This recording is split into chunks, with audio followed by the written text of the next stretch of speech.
વધતી મોંઘવારી મુદ્દે કોંગ્રેસ દ્વારા ભરૂચમાં વિરોધ પ્રદર્શન કરાયો હતો।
દેશભરમાં સતત વધી રહેલી મોંઘવારી, પેટ્રોલ ડીઝલ અને રસોઈ ગેસના વધતા ભાવ, નીટ પરીક્ષાના લીક પેપરના કૌભાંડ તેમજ ખેડૂતોને સમયસર ખાતર ન મળવા સહિતના વિવિધ જનહિતના પ્રશ્નોને લઈ ભરૂચ જિલ્લા કોંગ્રેસ સમિતિ દ્વારા ભરૂચ રેલવે સ્ટેશન ખાતે હલ્લા બોલ સાથે વિરોધ યોજવામાં આવ્યો હતો।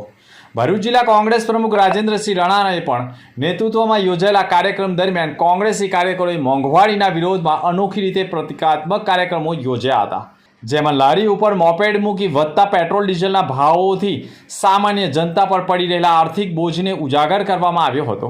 ઉપરાંત મોંઘવારીની જેલનું પણ પ્રતિકાત્મક નિર્માણ કરી સરકારની આર્થિક નીતિઓ સામે વિરોધ નોંધાવવામાં આવ્યો હતો। કોંગ્રેસ આગેવાન રાજેન્દ્રસિંહ રાણાએ કહ્યું કે કેન્દ્ર અને રાજ્ય સરકારના શાસનમાં જીવન જરૂરી ચીજવસ્તુઓનો ભાવ સતત વધી રહ્યો છે, જેના કારણે મધ્યમ અને ગરીબ વર્ગના લોકોની હાલત કફોડી બની રહી ગઈ છે। રસોઈ ગેસ, ઈંધણ, ખાદ્ય ચીજવસ્તુઓ અને કૃષિ ક્ષેત્ર સાથે જોડાયેલા ખર્ચમાં થયેલા વધારાથી સામાન્ય પરિવારનું બજેટ ખોરવાઈ રહ્યું હોવાનો પણ આક્ષેપ લગાવ્યો છે। હિન્દુસ્તાનમાં જ્યારથી ભારતીય જનતા પાર્ટીની સરકાર આવી છે, આખા દેશના બેહાલ છે। એ રૂપિયો સતત ને સતત ગગડતો આવેલો છે। આજે રૂપિયાની શું પરિસ્થિતિ ઊભી થઈ છે, ત્યારે આજે મોંઘવારીએ માજા મૂકી છે। આપણા પ્રાઇમ મિનિસ્ટર સુરત સિટીમાં આવે છે અને મોંઘવારીનો મ બોલવા રાજી નથી, બસ મીઠી મીઠી વાતો કરીને જતા રહે છે। ઉદ્યોગપતિના બેહાલ છે, સામાન્ય ખેડૂતના બેહાલ છે, યુવાનો બેરોજગાર છે, યુવાનો રોડ પર આંદોલન કરી મજબૂર બની ગયા છે।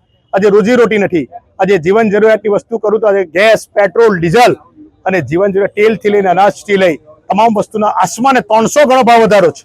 એની સામે ખેડૂતોના ખાતર હોય, બિયારણ હોય, બધામાં ભેરસેર 400 ગણો ખેડૂતોમાં ભાવ વધારો, કેરીના ભાવ સતત અંદર જઈ રહેલા છે।